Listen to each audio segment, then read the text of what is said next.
Welcome to today's video. We are going to briefly describe chest pain, as defined by the European Society of Cardiology in their guidelines on acute coronary syndrome. These guidelines were published in 2023.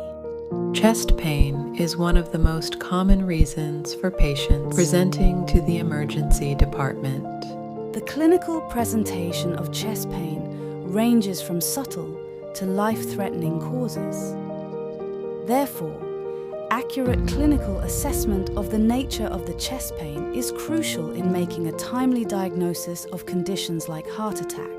How to define chest pain? Chest pain descriptors should be defined as cardiac, possibly cardiac pain, and likely non-cardiac pain. Also mentioned in the guidelines is that the term atypical chest pain should be avoided.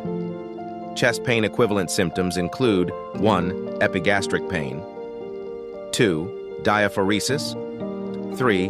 Dyspnea, 4. Pain in the right or left arm, and 5. Pain in the jaw or neck. Beware of the red flag signs. If present, further testing is recommended to exclude acute coronary syndrome. These include 1. Prolonged chest pain, defined as chest pain of more than 15 minutes duration, or 2. Recurrent episodes of chest pain within the previous 1 hour. This is the Cardiologist YouTube channel. Thank you for watching this video. More videos are coming on this topic, so make sure that you are subscribed to our channel. Also, consider liking, sharing, and commenting. It helps immensely.